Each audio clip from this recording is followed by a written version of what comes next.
In a week when economic nationalism has reared its head in Washington as ever, with Donald Trump slapping steep tariffs on allies and adversaries alike, the UK and India quietly rewrote the future.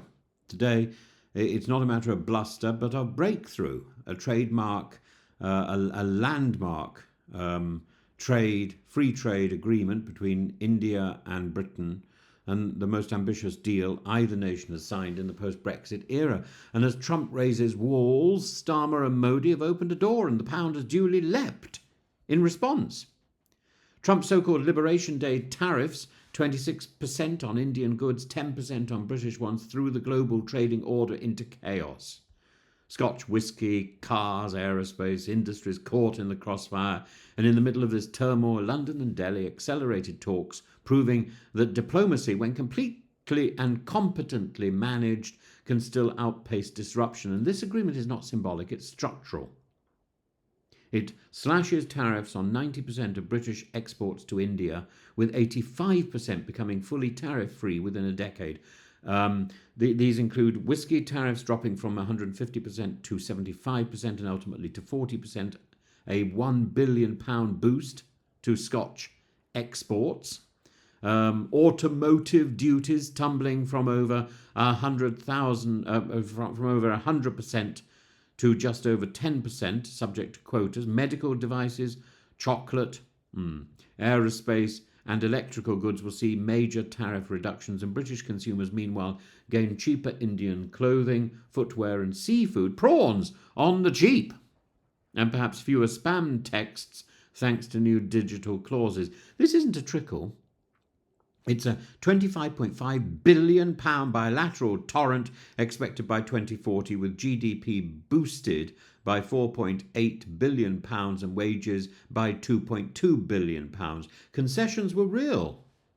Delhi's key demand, a double contribution convention, so no dual national insurance payments for seconded workers. Indian professionals sent temporarily to Britain won't pay national insurance for 3 years, and the Tories cried foul at this. Robert Jenrick declared British workers have been sold out. Kemi Badenoch, always eager for an applause line, called it two-tier taxes from two-tier care, and yet it's a reciprocal agreement. British professionals in India gain precisely the same benefit. Furthermore, no new visas were created, no changes to immigration rules, business mobility, yes, mass migration, no. This is a deeply political moment. Starmer, still raw from local election losses and attacks from the populist right, needed a win. He got one. Labour succeeded where Johnson bluffed and Sunak stalled. Negotiations may have begun in 2022, but it took Starmer's steady hand and Jonathan Reynolds' hustle to finally land the deal. That said, it's not all triumph. Talks on a bilateral investment treaty remain unfinished. India didn't get its carbon tax exemption, and neither side yielded on rice or dairy tariffs. But this is India's most ambitious trade agreement to date and Britain's most significant post-EU success. And in the balance of global power, symbolism matters. To sign before the White House in the middle of Trump's isolationist fury is not merely good timing, it's global politics done right. So here we are. A former colonial master and its once subject have struck not a nostalgic echo of empire, but a modern partnership of equals. And the ghost of Brexit was supposed to haunt Britain with irrelevance. Instead, this deal signals that free trade, pragmatism and pluralism can still win. There is hope.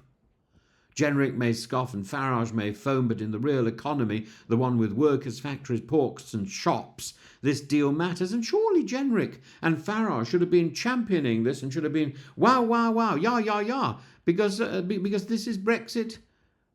This is a Brexit benefit, isn't it? It brings cheaper goods, stronger exports and jobs on both sides.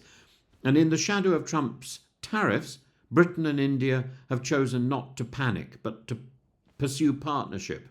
One might say, while Trump roars, Starmer pours, preferably something PT, duty-free and 40% proof.